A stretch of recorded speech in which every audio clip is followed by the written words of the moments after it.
Hello foodies, welcome to cook with Sai Shubha channel. ಫಸ್ಟೆಲ್ಲ ನಾವು ಬಾಳಸನ ತಿಂದರೆ ಅದ್ರ ಬೀಜನ ಸುಡ್ಕೊಂಡು ತಿಂತಿದ್ದೋ ಬೇಯಿಸ್ಕೊಂಡು. ಆದರೆ ಇವಾಗ ಆ ಥರ ಮಾಡಲ್ಲ, ಅದನ್ನು ಎಸಿತೀವಿ. ಅದರಲ್ಲೇ ಒಂದು ಈವ್ನಿಂಗ್ ಸ್ನ್ಯಾಕ್ಸ್, ಕಾಫಿ ಜೊತೆಗೆ ಈವ್ನಿಂಗ್ ಸ್ನ್ಯಾಕ್ಸ್ ಆಗಿ ಮಾಡ್ಕೊಳ್ಳೋದು ಹೇಗೆ ಅಂತ ಬನ್ನಿ ನೋಡೋಣ ವಡೆನ. ಹಾಗೆ ನಾನಿಲ್ಲಿ ಒಂದು 25-30 ಹಲಸಿನ ಬೀಜ ತೊಗೊಂಡಿದ್ದೀನಿ. ಅದನ್ನು ಮೇಲ್ಗಡೆ ಸಿಪ್ಪೆ ಬರುತ್ತಲ್ಲ, ಅದನ್ನು ತೆಗೆದುಬಿಟ್ಟು ತೊಗೊಂಡಿದ್ದೀನಿ. ನೀವು ಬಿಸಿಲಿದ್ರೆ ಅದನ್ನು ಬಿಸಿಲಲ್ಲಿ ಹಾಕಿದರೆ ಸ್ವಲ್ಪ ಹೊತ್ತು ಸಿಪ್ಪೆ ತೆಗಿಬೋದು, ಇಲ್ಲಾಂದರೆ ಹುರಿದ್ಬಿಟ್ಟು ಕೂಡ ತೆಗಿಬೋದು, ಇಲ್ಲಾಂದರೆ ಕುಕ್ಕರಲ್ಲಿ ಬೇಯಿಸ್ಬಿಟ್ಟು ಕೂಡ ಅದ್ರ ಮೇಲ್ಗಡೆ ಸಿಪ್ಪೆನ ತೆಗಿಬೋದು. ಈ ಮೂರರಲ್ಲಿ ನಿಮಗೆ ಯಾವುದು ಈಸಿ ಅನಿಸುತ್ತೆ ಆ ಟೈಪಲ್ಲಿ ನೀವು ಸಿಪ್ಪೆನ ತೆಗಿಬೋದು. ನಾನು ಇಲ್ಲೊಂದು ಕುಕ್ಕರಲ್ಲಿ ನೀರು ಇಟ್ಕೊಂಡು ಒಂದು ಕಪ್ ಆಗೋಷ್ಟು ಅದಕ್ಕೆ ಹಲಸಿನ ಬೀಜ ಹಾಕ್ಕೊಂಡು ಒಂದು 3 ವಿಸಲನ್ನು ಹೊಡೆಸ್ಕೊಂಡಿದ್ದೀನಿ. ನಾನು ಇಲ್ಲಿ 3 ಅಥವಾ 4 ವಿಸಲ ಹೊಡೆಸ್ಕೋಬೇಕಾಗುತ್ತೆ. ನೋಡಿ, ಈ ಥರ ಪೂರ್ತಿಯಾಗಿ ಬೇಯಬೇಕು. ಈಗ ಇದನ್ನು ನೀರನ್ನು ಸೋಸ್ಬಿಟ್ಟು ಬೇರೊಂದು ಪ್ಲೇಟಿಗೆ ಎತ್ತಿಟ್ಕೊತಿದ್ದೀನಿ. ನಾನಿಲ್ಲಿ 3 ವಿಸಲ್ ಹೊಡೆಸಿದ್ದೀನಿ. 3 ಅಥವಾ ಸಿಪ್ಪೆ ತೆಗ್ದಿಲ್ಲ ಅಂದರೆ 4 ವಿಸಲ್ ಹೊಡೆಸ್ಕೊಳ್ಳಿ, ಕರೆಕ್ಟಾಗಿ ಬೇಯುತ್ತೆ. ನೋಡಿ, ಈ ಥರ ಚೆನ್ನಾಗಿ ಬೆಂದಿರಬೇಕು. ಈಗ ಇದು ತಣ್ಣಗಾಗೋದಕ್ಕೆ ಇಟ್ಬಿಡೋಣ. ತಣ್ಣಗಾದ್ಮೇಲೆ ಒಂದು ಮಿಕ್ಸಿ ಜಾರ್ ತೊಗೊಂಡು ಇದನ್ನು ರುಬ್ಕೋಬೇಕಾಗುತ್ತೆ.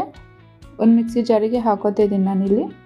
ಇದಕ್ಕೆ ನೀರೇನು ಹಾಕೋಂಗಿಲ್ಲ, ಹಾಗೆಯೇ ತರ್ತರಿಯಾಗಿ, ಸ್ವಲ್ಪ ತರ್ತರಿಯಾಗಿದ್ರೂ ಆಗುತ್ತೆ. ಪೂರ್ತಿ ಏನು ನುಣ್ಣಗಾಗಬೇಕು ಅಂತೇನಿಲ್ಲ. ನೀರನ್ನು ಸೇರಿಸ್ದಂಗೆ ನೋಡಿ ಈ ಥರ ಚೆನ್ನಾಗಿ ರುಬ್ಕೋಬೇಕಾಗುತ್ತೆ. ನೀರು ಸೇರಿಸಿದ್ರೆ ಅಷ್ಟು ಚೆನ್ನಾಗಿ ಬರೋದಿಲ್ಲ, ಪೇಸ್ಟ್ ಥರ ಆಗಿಬಿಡುತ್ತೆ. ಅದಕ್ಕೋಸ್ಕರ ಈಗ ಬೇರೊಂದು ಬೌಲ್ ತೊಗೊಂಡು ನಾನು ಆ ಬೌಲ್ಗೆ ರುಬ್ಕೊಂಡಿರೋದನ್ನು ಹಾಕೋತಾ ಇದ್ದೀನಿ ನಾನು. ಅದೇ ಮಿಕ್ಸಿ ಜಾರಿಗೆ ನಾನಿಲ್ಲಿ ಫಸ್ಟೇ ಒಂದು 2 ಗಂಟೆ ಟೈಮ್ ಫಸ್ಟೇನೆ ಕಡಲೆಬೇಳೆನ ನೆನೆಸಿಟ್ಟಿದ್ದೆ. ನೋಡಿ, ಈ ಥರ 1.5 ಗಂಟೆ 2 ಗಂಟೆ ಟೈಮ್ ಈ ಥರ ಚೆನ್ನಾಗಿ ನೆಂದಿರಬೇಕು. ಆ ಕಡಲೆಬೇಳೆನ ಅದಕ್ಕೆ ಇದೇ ಮಿಕ್ಸಿ ಜಾರಿಗೆ ಹಾಕ್ಕೊಂಡು ನಾನಿಲ್ಲಿ ರುಬ್ಕೋತಾ ಇದ್ದೀನಿ. ಒಂದು ಅರ್ಧ ಕಪ್ ಹಾಕಿದ್ರೆ ಸಾಕು, 1 ಕಪ್ ನೆಂದಮೇಲೆ 1 ಕಪ್ ಬರುತ್ತೆ. ಹಾಗೆ ಒಂದು 3 ಹಸಿರು ಮೆಣಸಿನ್ಕಾಯಿ, 1 ಇಂಚಷ್ಟು ಶುಂಠಿನ ಹಾಕೋತಾ ಇದ್ದೀನಿ ನಾನು. ಅದ್ರ ಜೊತೆಗೆ ಒಂದು ಅರ್ಧ ಸ್ಪೂನ್ ಆಗೋಷ್ಟು ಜೀರಿಗೆನೂ ಕೂಡ ಹಾಕ್ಕೊಂಡು ಇದಕ್ಕೂ ಕೂಡ ನೀರು ಹಾಕ್ದಂಗೆ ಚೆನ್ನಾಗಿ ರುಬ್ಕೋಬೇಕಾಗುತ್ತೆ. ನೋಡಿ, ನಾವು ಮಾಮೂಲಿ ವಡೆಕಾಳೆಲ್ಲ ಹೇಗೆ ರುಬ್ತೀವೋ ಅದೇ ಥರನೇ ರುಬ್ಕೋಬೇಕಾಗುತ್ತೆ. ನೀವು 10 ನಿಮಿಷದಲ್ಲಿ ಬೇಗ ಮಾಡಬೇಕು ಅಂದರೆ ಕಾಳ ನೆನೆಸಿಲ್ಲ ಅಂದರೆ ನೀವು ಕಡಲೆ ಹಿಟ್ಟು ಮತ್ತು ಅಕ್ಕಿ ಹಿಟ್ಟನ್ನು ಕೂಡ ಇದಕ್ಕೇ ಸೇರಿಸ್ಬಿಟ್ಟು ಮಾಡ್ಬೋದು. ಅದು ಕೂಡ ಟೇಸ್ಟ್ ತುಂಬಾ ಚೆನ್ನಾಗಿ ಬರುತ್ತೆ. ಈಗ ನಾನು 1-2 ಈರುಳ್ಳಿನ ಈ ಥರ ಚಿಕ್ಕದಾಗಿ ಕಟ್ ಮಾಡಿ ತೊಗೊಂಡಿದ್ದೀನಿ. ಹಾಗೆಯೇ 1-2 ಹಸಿರು ಮೆಣಸಿನ್ಕಾಯಿ ಕೂಡ ಚಿಕ್ಕಗೆ ಕಟ್ ಮಾಡ್ಕೊಂಡಿದ್ದೀನಿ. ಕರ್ಬೇವಿನ ಸೊಪ್ಪು ಸ್ವಲ್ಪ, ಸಾಂಬಾರು ಸೊಪ್ಪು ಸ್ವಲ್ಪ ತೊಗೊಂಡಿದ್ದೀನಿ. ಇದ್ರ ಜೊತೆಗೆ ನೀವು ಸಬ್ಬಗೆ ಸೊಪ್ಪನ್ನು ಕೂಡ ಹಾಕಿ ಟೇಸ್ಟು ಚೆನ್ನಾಗಿ ಬರುತ್ತೆ. ಸಬ್ಬಗೆ ಸೊಪ್ಪ ನಾನು ಇಲ್ಲೇ ಹಾಕ್ತಿಲ್ಲ. ನಾನೀಗ ತೊಗೊಂಡಿರೋ ಈರುಳ್ಳಿ, ಸಾಂಬಾರು ಸೊಪ್ಪು ಇದನ್ನೆಲ್ಲನೂ ಇದಕ್ಕೆ ಸೇರಿಸ್ಕೊತಾ ಇದ್ದೀನಿ.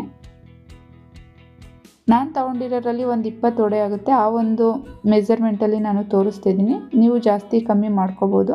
ಹಾಗೆ ಒಂದು ಅರ್ಧ ಸ್ಪೂನ್ ಆಗೋಷ್ಟು ಅರಿಶಿನ, ರುಚಿಗೆ ತಕ್ಕಷ್ಟು ಉಪ್ಪು, ಒಂದು ಪಿಂಚಷ್ಟು ನಾನಿಲ್ಲಿ ಸೋಡಾನ ಹಾಕೋತಾ ಇದ್ದೀನಿ. ಜಾಸ್ತಿ ಹಾಕ್ತಿಲ್ಲ, 1/4 ಇಂಚ್ಗಿಂತ ಕಮ್ಮಿ ಹಾಕ್ಕೊಳ್ಳಿ ಸೋಡಾನ. ಒಂದು ಸ್ವಲ್ಪ ಹಾಕ್ಕೊಂಡು ಚೆನ್ನಾಗಿ ಮಿಕ್ಸ್ ಮಾಡ್ಕೋಬೇಕಾಗುತ್ತೆ. ಒಂದು ಸ್ವಲ್ಪ ಖಾರ ಜಾಸ್ತಿ ಹಾಕ್ಕೊಳ್ಳಿ, ಮೆಣಸಿನ್ಕಾಯಿ ಟೇಸ್ಟು ಚೆನ್ನಾಗಿ ಬರುತ್ತೆ. ನೀವು ಮೆಣಸಿನ್ಕಾಯಿ ಬದಲು ಖಾರದ ಪುಡಿನೂ ಕೂಡ ಸೇರಿಸ್ಬೋದು. ನೋಡಿ, ಈ ಥರ ಹಾಕ್ಕೊಂಡು ಚೆನ್ನಾಗಿ ಎಲ್ಲವುದು ಮಿಕ್ಸ್ ಮಾಡ್ಕೊಂಡಿದ್ದೀನಿ. ನೋಡಿ, ನೀರನ್ನು ಸೇರಿಸ್ತಿರೋದಕ್ಕೆ ಎಷ್ಟು ಚೆನ್ನಾಗಿ ಬಂದಿದೆ ಅಂತ. ಸ್ವಲ್ಪನೂ ಕೂಡ ನೀರಿನ ಅಂಶ ಇಲ್ಲ ವಡೆಯಲ್ಲಿ. ನೋಡಿ ಎಷ್ಟು ಚೆನ್ನಾಗಿ ಪರ್ಫೆಕ್ಟಾಗಿ ಬಂದಿದೆ ಅಂತ. ಈಗ ಇದನ್ನು ತೊಟ್ಬಿಟ್ಟು ನಾನೊಂದು ಬೇರೊಂದು ಪ್ಲೇಟಿಗೆ ಇಟ್ಕೋತಾ ಇದ್ದೀನಿ. ನೀವು ಬೇಕಂದರೆ ಆವಾಗಲೇ ತಕ್ಷಣ ತಟ್ಟಿ ಕೂಡ ಹಾಕ್ಬೋದು. ನೋಡಿ ಎಷ್ಟು ಚೆನ್ನಾಗಿ ಬಂದಿದೆ. ನಾನು ಈ ತಟ್ಕೊಳ್ಳೋದ್ರಲ್ಲಿ ನಾನು ಫಸ್ಟೇ ಎಣ್ಣೆನೂ ಕೂಡ ಕಾಯೋದಕ್ಕೆ ಇಟ್ಟಿದ್ದೆ. ಎಣ್ಣೆ ಕೂಡ ಕಾದಿದೆ. ನಾನು ಒಂದೊಂದಾಗಿ ವಡೆನ ಇದರೊಳಗಡೆ ಹಾಕೋತಾ ಇದ್ದೀನಿ. ಎಣ್ಣೆ ಚೆನ್ನಾಗಿ ಕಾದಿರಬೇಕು. ಮೀಡಿಯಮ್ ಫ್ಲೇಮಲ್ಲಿ ಇಟ್ಕೊಂಡು ಬೇಯಿಸ್ಕೋಬೇಕಾಗತ್ತೆ ವಡೆನ. ಹೈ ಫ್ಲೇಮಲ್ಲಿ ಇಟ್ಟರೆ ಮೇಲೆ ಕಪ್ಪಾಗಿಬಿಡುತ್ತೆ, ಒಳಗಡೆ ಬೆಂದಿರಲ್ಲ. ಅದಕ್ಕಾಗಿ ಸ್ವಲ್ಪ ನೋಡಿ ಮೀಡಿಯಮ್ ಫ್ಲೇಮಲ್ಲಿ ಇಟ್ಕೊಂಡು ನಿಧಾನಕ್ಕೆ ಈ ಥರ ಮಗ್ಚಕೊಂಡು ಬೇಯಿಸ್ಕೋಬೇಕಾಗತ್ತೆ. ಇದು ಚೆನ್ನಾಗಿ ಗೋಲ್ಡನ್ ಬ್ರೌನ್ ಬರಬೇಕು, ಅಲ್ಲಿವರೆಗೂ ಕೂಡ ಚೆನ್ನಾಗಿ ಬೇಯಿಸ್ಕೊಳ್ಳೋಣ ಮೀಡಿಯಮ್ ಫ್ಲೇಮಲ್ಲಿ ಇಟ್ಕೊಂಡು. ಹಲಸಿ ಬೀಜನ ಎಸೆಯೋದ್ರ ಬದಲು ಈ ಥರ ಮಾಡ್ಕೊಳ್ಳಿ. ಒಂದು 10 ನಿಮಿಷದಲ್ಲೂ ಕೂಡ ಮಾಡ್ಕೋಬೋದು. ತುಂಬಾ ಚೆನ್ನಾಗಿರುತ್ತೆ. ತುಂಬ ಕ್ರಿಸ್ಪಿಯಾಗಿ ತುಂಬಾ ಚೆನ್ನಾಗಿ ಬರ್ತವೆ ವಡೆ ಎಲ್ಲವುದನ್ನು.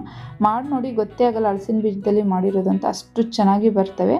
ಈಗ ಬೆಂದಿದೆ ನೋಡ್ಬೋದು. ನೋಡಿ, ಈ ಥರ ಚೆನ್ನಾಗಿ ಗೋಲ್ಡನ್ ಬ್ರೌನ್ ಬಂದಾದಮೇಲೆ ನಾನಿಲ್ಲಿ ಚೆನ್ನಾಗಿ ಎಣ್ಣೆ ಸೋಸ್ಬಿಟ್ಟು ಬೇರೊಂದು ಪ್ಲೇಟಿಗೆ ಹಾಕೋತಾ ಇದ್ದೀನಿ ಎಲ್ಲವುದನ್ನು. ಇದೇ ಥರನೇ ಎಲ್ಲ ಒಬ್ಬೆನೂ ಹಾಕ್ಕೊಂಡು ಎಲ್ಲ ವಡೆನೂ ಕೂಡ ಬೇಯಿಸ್ಕೊಳ್ಳೋಣ. ಹಲಸಿನ ಬೀಜ ಎಸೆಯೋದ್ರ ಬದಲು 1 ಟೈಮ್ ಈ ಥರ ಮಾಡ್ಕೊಂಡು ನೋಡಿ, ತುಂಬಾ ಟೇಸ್ಟಿಯಾಗಿ ತುಂಬ ಕ್ರಿಸ್ಪಿಯಾಗಿ ತುಂಬಾ ಚೆನ್ನಾಗಿ ಬರುತ್ತೆ. ಒಂದು 10 ನಿಮಿಷದಲ್ಲೂ ಕೂಡ ಆಗುತ್ತೆ. ನೀವು ಕಡಲೆಬೇಳೆ ಹಾಕೋಕ್ಕಾಗಲ್ಲ, ಟೈಮ್ ಇಲ್ಲ ಅಂದರೆ ಕಡಲೆ ಹಿಟ್ಟಲ್ಲೂ ಕೂಡ ಮಾಡಿ ತುಂಬ ಕ್ರಿಸ್ಪಿಯಾಗಿ ತುಂಬಾ ಚೆನ್ನಾಗಿ ಬರುತ್ತೆ. ಈಗ ನಾನು ಇಲ್ಲಿ ಎಲ್ಲ ವಡೆನೂ ಕೂಡ ಬೇಯಿಸ್ಕೊಂಡು ಆಗಿದೆ. ಒಂದು ಪ್ಲೇಟ್ ತೊಗೊಂಡು ಸರ್ವ್ ಮಾಡ್ತಾಯಿದ್ದೀನಿ. ನೀವು ಕೂಡ ಮಾಡಿ. ಈವ್ನಿಂಗ್ ಕಾಫಿ ಜೊತೆ, ಟೀ ಜೊತೆ ಮಾತ್ರ ತುಂಬಾ ಚೆನ್ನಾಗಿರುತ್ತೆ. ಮುರಿದು ತೋರಿಸ್ತಾಯಿದ್ದೀನಿ ನೋಡಿ ಎಷ್ಟು ಕ್ರಿಸ್ಪಿಯಾಗಿ ಚೆನ್ನಾಗಿ ಬಂದಿದೆ ಅಂತ. ಹಾಗೆ ಫ್ರೆಂಡ್ಸ್, ವಿಡಿಯೋ ಇಷ್ಟ ಆಗಿದೆ ಅಂತ ಅನ್ಕೋತೀನಿ. ವಿಡಿಯೋ ಇಷ್ಟ ಆದರೆ ಪ್ಲೀಸ್ ಆದಷ್ಟು ಲೈಕ್ ಮಾಡಿ, ಫ್ಯಾಮಿಲಿ ಫ್ರೆಂಡ್ಸ್ಗೆ ಶೇರ್ ಮಾಡಿ.